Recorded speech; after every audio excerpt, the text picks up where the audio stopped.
Welcome to this online lesson on Dien Bien Phu. Why did French rule in Indochina end? The aims today are to know the reasons why the USA became more involved in the Vietnam War, to explain how domino theory influenced Eisenhower, and to assess the link between the events of the 1950s and the escalation of the Vietnam War conflict in the 1960s. Now, first of all, I always encourage my students to try and remember Dien Bien Phu by recognising that it's about the French, and it coincidentally, despite not actually being a French name, includes one French word within it. Do you know which one it is? It's bien, which usually in French means good or well, except this is not something that was good for the French, and it certainly didn't go very well. However, it might be a useful way of remembering that this event, early in the history of the Vietnam War, concerns the French. So, let's have a look at why the French were involved in French Indochina in the first place. A bit of a geography lesson first of all. The map on the right shows the region known as French Indochina. It's not called that anymore, and the French certainly don't have any influence down there like they used to. From 1887 to 1954, the French ruled a region of Southeast Asia known as French Indochina. This included the modern-day countries of Vietnam, Laos, and Cambodia. The French introduced their language and religion, which was Catholicism, to the region, but the majority remained speaking Vietnamese and practicing their religion of Buddhism. Your first tasks are to shade and label your map to show French Indochina. If you haven't got a map of your own, I've provided a link to a suitable map that you can print out or copy in the description. Secondly, describe the French influence on French Indochina. Consider the religion and the language. If you want to do some further research on this, you could always Google French Indochina and also have a look at some of the cultural and architectural impacts that the French had, as well as things like transport and infrastructure. It depends how far you want to take this. Pause the video now and press play when you're ready to continue. Okay, so French Indochina as a country no longer exists, but as we've seen from 1887 to 1954, the French ruled over this region and they introduced their own culture, language and religion to the region. However, not everyone who lived in this region of French Indochina liked the fact that the French were there. Indeed, during the Second World War, they'd been invaded by the Japanese, and they hadn't much enjoyed Japanese occupation either. But they had expected to be freed from French rule after the war, thanks for the Vietnamese people's opposition to the Japanese occupation of French Indochina during the Second World War. But they were to be disappointed. The French were determined to hang on to their colonial possession. One place that's going to be particularly important to us, and you should include it on your map as well, is Dien Bien Phu. I've recorded its approximate location in the north of the country here. Ready to move on? Let's go. Part 1. The Fall of Dien Bien Phu. In 1954, French Indochina, now known as Vietnam, fell to the forces of Ho Chi Minh when the French military stronghold of Dien Bien Phu fell in the face of a huge communist attack. The Viet Minh, who were the forces led by Ho Chi Minh, were communists who wanted their country of Vietnam to be free from the French, and then to be led by a communist regime. The French did not want this for a couple of reasons. First of all, they didn't want to sacrifice one of their few remaining colonial possessions, and second of all, in terms of the world situation of the Cold War, they didn't want Vietnam to become communist. Your first task is to study the diagram that will appear on the screen shortly, and choose one of the following tasks depending on the skill that you need to develop. You may alternatively wish to do all of those tasks. Firstly, knowledge. Create your own version of the diagram, and as a challenge, explain in a single paragraph why the French failed in Indochina. Secondly, explanation. If you want to develop this skill, record the factors in order of importance in explaining why the French failed. And secondly, explain your choices for most and least important factors. As a further challenge, you can compare the importance of any two factors. So why did the Viet Minh win at Dien Bien Phu in 1954? Firstly, the local conditions. The Viet Minh understood the country. They saw that the French had just built a trap for themselves by surrounding themselves in what was effectively enemy territory in the north of the country, with very few ways of resupplying the French soldiers. Secondly, they saw access to the mountains was possible. The French had assumed that the Viet Minh would not be able to bring heavy equipment up into the mountainous areas surrounding Dien Bien Phu. As they were later to see, they were desperately wrong. Secondly, China provided help for the Viet Minh. China was another communist country and supported the idea that Vietnam could be free from the French and become communist itself. China helped by providing weapons and ammunition, much of it either Chinese or Russian built. They provided 20,000 bicycles to move supplies. Now you might think, how can you supply a military base using bicycles? Well, obviously you won't be able to take a full field gun up there, but you could balance the barrel of a field gun across two bikes and push it down a very narrow path. Similarly, ammunition could be taken up piece by piece. If you have enough bikes, you can supply an army. Thirdly, they provided help in planning for some of the more inexperienced Viet Minh soldiers, and they also provided some troops, albeit secretly. There were also French problems. The French desperately underestimated the support for the Viet Minh from the local population and how well armed they were. They had also had supply planes that were shot down by the Viet Minh anti-aircraft artillery. And lastly, the troops lacked commitment. They were not fighting for their home, but the Viet Minh were fighting for theirs. Fourthly, local support. Local villagers helped the Viet Minh. They helped dig 5 new roads to move supplies. They helped move supplies on the bicycles, and they also spied on the French and passed on crucial information to Viet Minh commanders. And lastly, Viet Minh commitment. Unlike the French, the Viet Minh were committed to a long fight and were prepared to fight as long as it took. The Viet Minh army worked all day and all night to build roads and move supplies. They also fought for their own independence from French rule, rather than having to fight in a country that was not their own. If you want to know more about the action at Dien Bien Phu, I've included a link to a useful video which will outline some of the action that happened there. I suggest watching this first if you're unfamiliar with the events at Dien Bien Phu before trying to complete these tasks. Pause the video now and press play when you've completed the tasks. I'd expect to spend around 30 minutes on this, possibly 45 if you're intending to watch the video as well. Hopefully now you've got some understanding of the events at Dien Bien Phu and why the French ultimately failed to hold on. Part 2. The Geneva Accords. The Geneva Accords were signed in neutral Switzerland in July 1954 to end the fighting in French Indochina. But neither side was happy, despite the fact that this was effectively a peace treaty that forced the French to leave Vietnam. These are the main terms. These terms made the North unhappy. Ho Chi Minh, the communist leader of the Viet Minh, would run a communist North Vietnam from Hanoi, but he now controlled less land than they had at the end of the war with France. Ho Chi Minh would run the North communist, and Bao Dai would run the South, with Dinh, his president, anti-communist. Both were unhappy with these outcomes. Vietnam was divided along the 17th parallel, which you can see in the map on the right. This had a demilitarised zone in which no troops could enter on the 17th parallel. The idea with this was that neither side could mass armies on each other's border to launch an invasion. Secondly, elections were to be held in both the North and the South in 1956, but there was currently no system put in place for this. Elections of this sort had never been held in French Indochina and certainly had never been held in the young Vietnam before. South Vietnam was unhappy with these points. Vietnamese people could move for 300 days after the accord. They could move north of the 17th parallel, or they could choose to move south. They worried that people would desert the south for the communist north, believing it would offer them a better future. Secondly, no US or foreign troops could set up bases in the south, and the south had relied on American help to stabilise their government. Without these bases, the south would struggle to hold on to power. Now your tasks. Firstly, refer to this table. Use point example explain to explain why each side was so unhappy with the agreement. Secondly, why do you think the 17th parallel was chosen to divide Vietnam? Think about the point of view of how narrow the country is at that location and the relative area of the different parts of the country that it's partitioned. Thirdly, and as a challenge, A. Why were the Vietnamese people allowed to move across the 17th parallel for 300 days after the accords were signed? And secondly, how far were the Americans involved in this accord? You may wish to do some extra research of your own in order to answer this question. Pause the video now and complete the tasks. Okay, are we finished? Now, hopefully you've got ideas as to why both sides were unhappy with this. As for the 17th parallel being chosen, think of it from a military point of view. Notice that the 17th parallel is straddling one of the narrowest areas of Vietnam.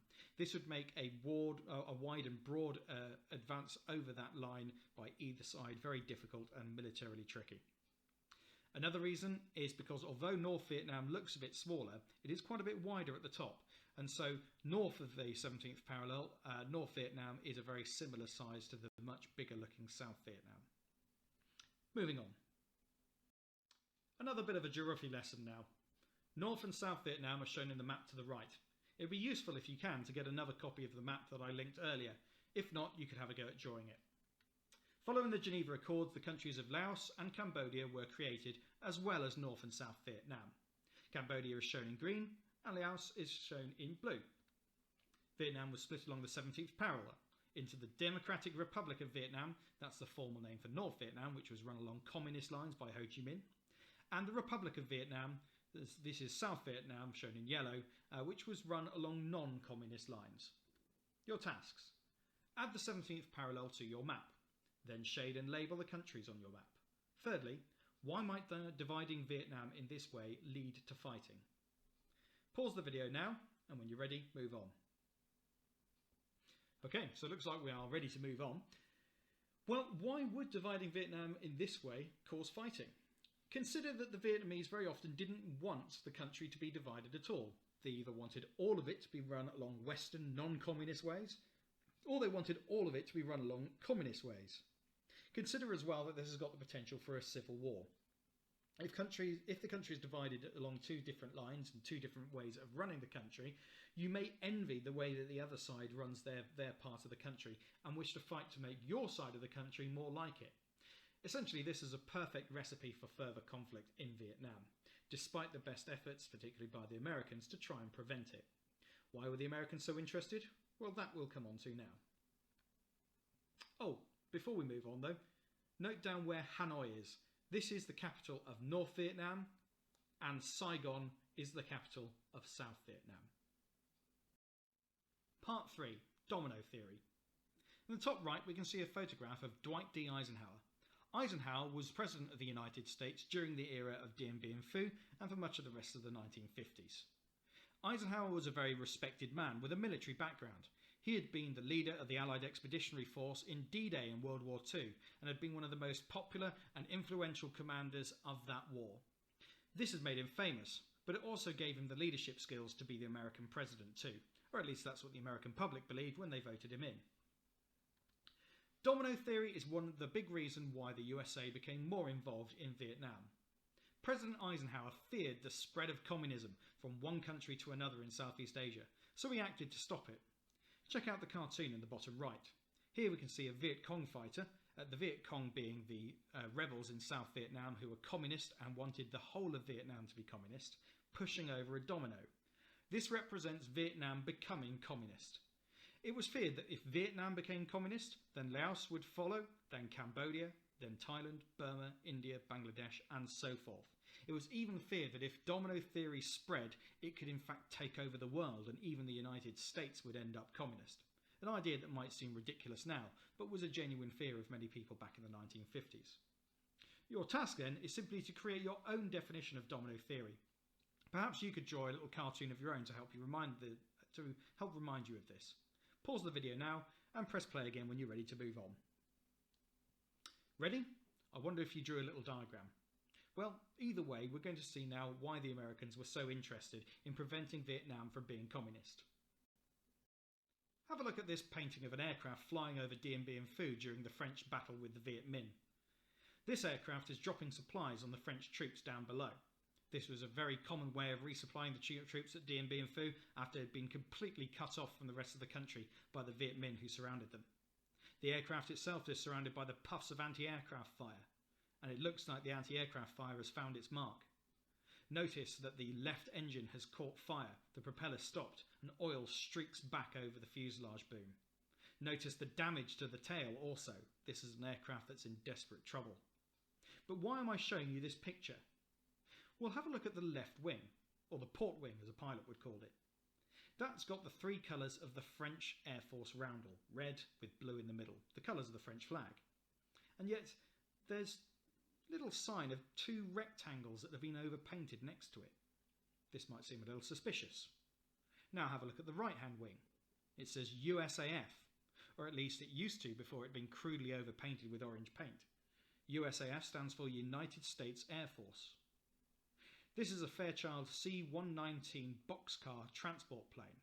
It's American built, it was used by the American Air Force, and at very short notice it was turned over or donated to the French Air Force in French Indochina. Well, giving Allied nations military aid was not an unusual idea, but what was unusual is this aircraft was being flown by pilots who were American and working for the CIA. They ended up being the first 2 Americans killed in combat over Vietnam, and yet it was an absolute secret that they were there at all. Very shady stuff, but evidence that the Americans were becoming more involved in Vietnam. Remember why? There was this fear of communism. They were fearing that the communists would take over Vietnam and then other countries would follow suit. To continue our look at domino theory, consider this source. This is a letter by President Eisenhower to Diem, who was the Prime Minister of South Vietnam, and it was written on October the 2nd, 1954. It was written after Diem asked for US military and financial aid, remembering that the Geneva Accords forbade any US bases to be based in South Vietnam. President Eisenhower wrote, "The purpose of this offer is to assist the government of Vietnam in developing a strong state capable of resisting attempted subversion or aggression through military means.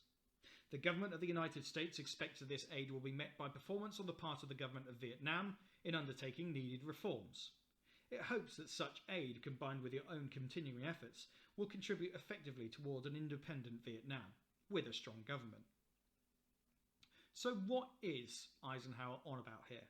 Well, let's break it down a sentence at a time and consider what it means. The purpose of this offer of military support is to assist the government of Vietnam in developing a strong state capable of resisting attempted subversion or aggression through military means. In other words, the Americans were going to provide military and financial support to make South Vietnam strong enough to resist the North's invasion. The government of the United States expect that this aid will be met in performance on the part of the government of Vietnam in undertaking needed reforms. What this means, reading between the lines, is that the United States government was not satisfied with the way that Diem, as Prime Minister, was running South Vietnam. In other words, if you want our help, you will do as we say and change the way that you operate your government. It hopes that such aid, combined with your own continuing efforts, will contribute effectively toward an independent Vietnam with a strong government. The subtext there being an independent Vietnam that isn't communist.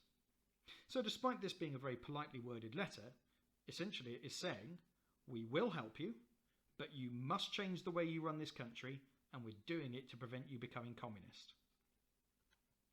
This is how a question in paper 3 of your exam might look. Give 2 things that you can infer from source C about the reasons for US involvement in Vietnam. Give a detail in the source that tells you this. Now in paper 3 you would have headings that says what I can infer and detail in the source that tells me this. It would be worth 4 marks and you would only spend about 5 or 6 minutes completing it. So you would write I can infer and then you give an inference from the source. Remember that an inference is a piece of information that is not necessarily immediately obvious from the source. You have to use a bit of your own knowledge.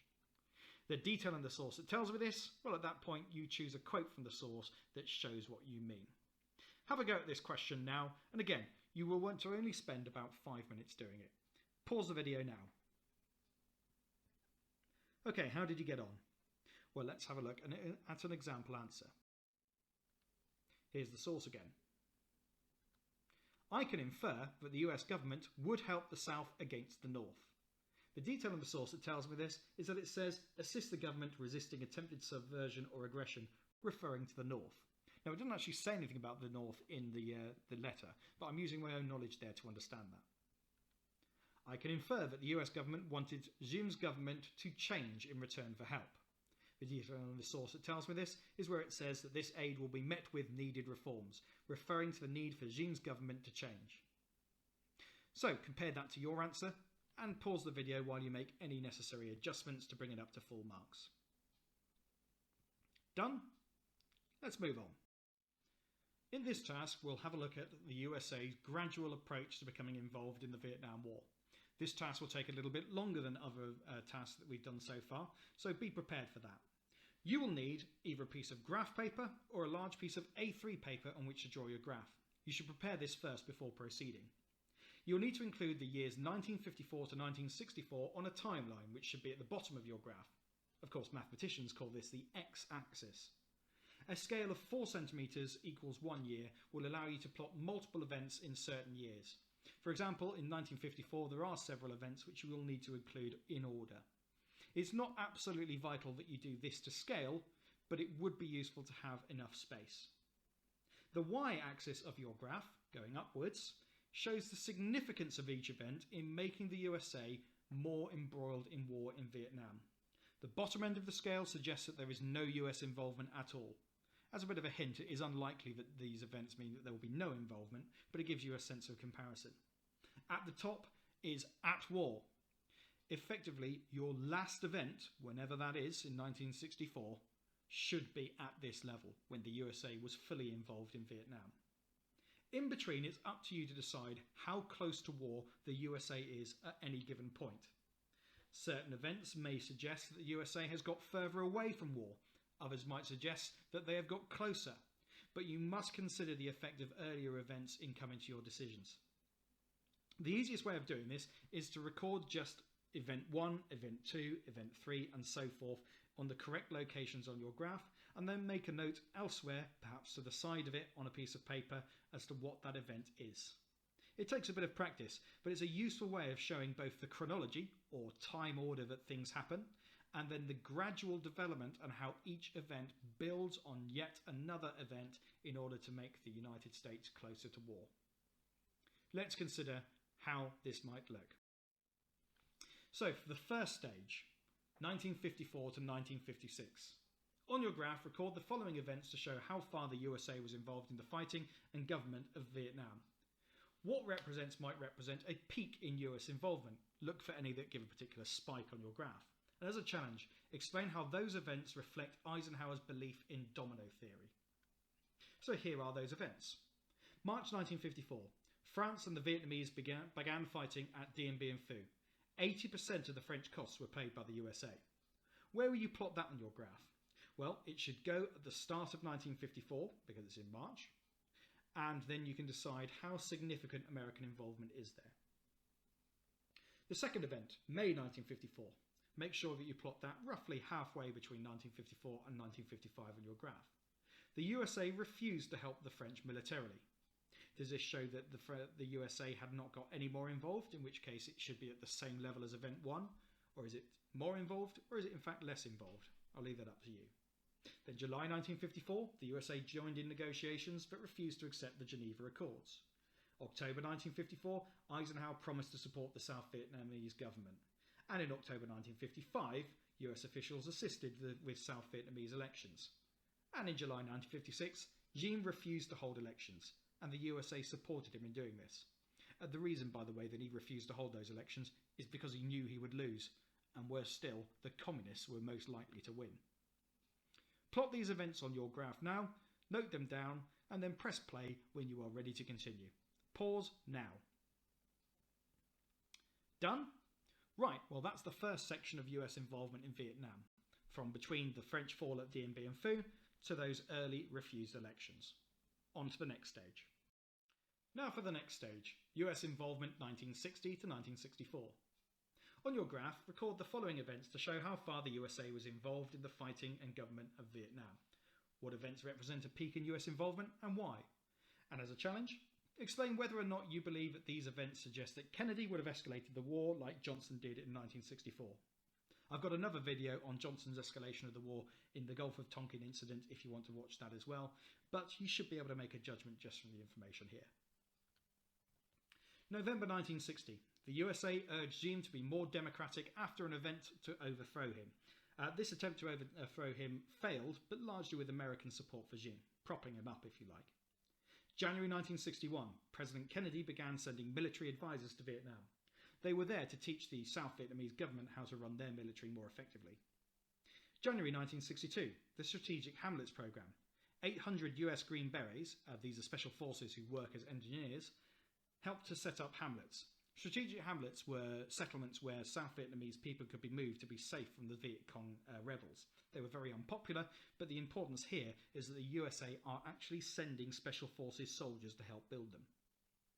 January 1963, the US gave South Vietnamese soldiers air support at the Battle of Ap Bac. That air support was pretty vital, except they still lost, and it was a humiliating defeat at that. It also showed how ineffective the South Vietnamese army was at that time. November 1963, President Kennedy was assassinated, quite famously. By this time, there were 16,000 US advisors in Vietnam. And then lastly, August of 1964. This is when Lyndon B. Johnson was President of the United States. The Gulf of Tonkin incident was where the warship USS Maddox claims it came under attack. As a result, President Johnson authorized the use of US forces in Vietnam. The Americans were no longer pretending to be just slightly helping the South Vietnamese. They were now actively and openly at war in Vietnam, despite not actually declaring war on the North. Add these events to your graph and complete the tasks. You may pause the video now. Okay, so make sure your graph is done. Look for where the peaks are and join the lines up so that each point creates a graph that should climb all the way up to August 1964 and the USA effectively being at war with North Vietnam.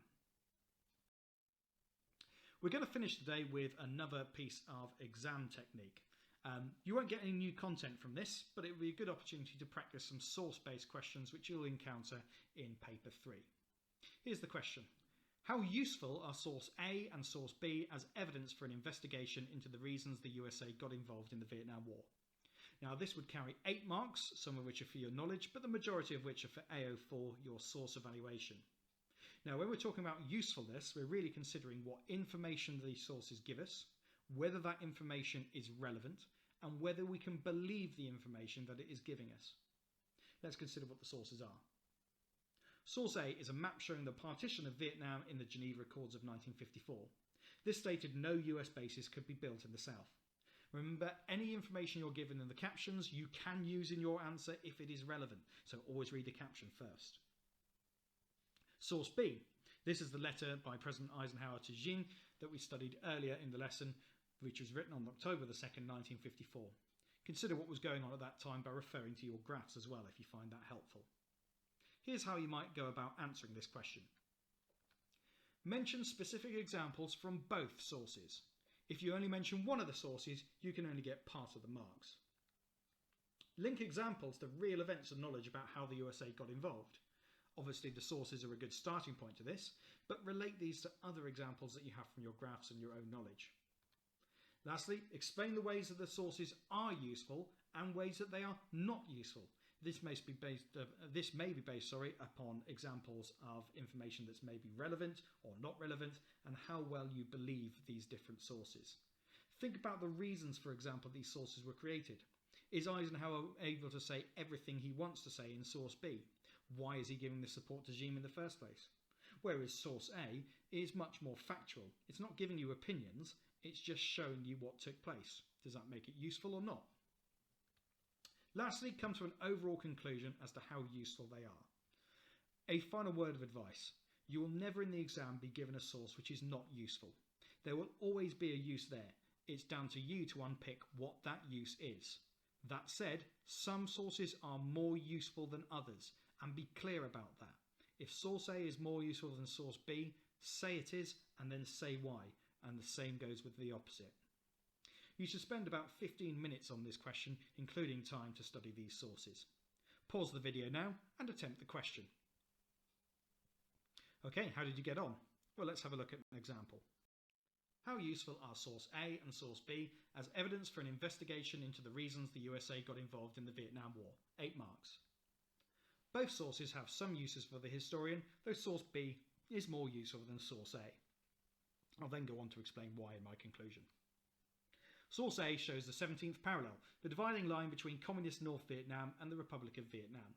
This was agreed at the Geneva Accords after the French defeat at Dien Bien Phu and was intended to prevent further fighting in Vietnam. This is useful for telling us why the USA got involved in Vietnam, because the USA was not entirely happy with the Geneva Accords and so set about supporting the South. Source A shows where this is. So, in this part of the answer, I have referred to ways in which the source is useful and related it to my own knowledge of the Geneva Accords and Dien Bien Phu and the American motivations, not just what the source shows. Source B is more useful, as it provides greater evidence of why Eisenhower pledged to support South Vietnam. When he mentions supporting an independent Vietnam with a strong government, he's referring to ensuring that communism doesn't spread to the south. This links with his belief in domino theory, where if one nation falls to communism, others will follow. This is useful as it shows how Eisenhower will use domino theory to justify backing up the South. As it is a letter written by Eisenhower, it is also likely to provide a good idea of America's policy towards Vietnam at this time. In the last part of that paragraph, I've referred to the purpose of the letter and why, therefore, I trust it. Overall, both sources are quite useful as they show which region of Vietnam the USA will support, but source B is most useful because it says more explicitly why Eisenhower wanted to support the South Vietnamese government.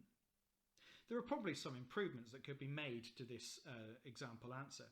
For example, a bit more could be made about the limitations of some of these sources. Perhaps it could have been made more explicit, how source A is much more factual and so doesn't tell us very much about the motivations. Sometimes a good way of preparing one of these answers is just by the exam on the exam paper, or by the sources rather on the exam paper, you could write uses and limitations. So consider that when answering these questions, and you might even produce something better than the work that you see on the screen now. And on that note, this video is coming to an end. I hope that it was useful to you. If it was, please like the video and consider subscribing to this channel. Well, there will be more similar GCSE content coming soon. Thanks very much, and au revoir.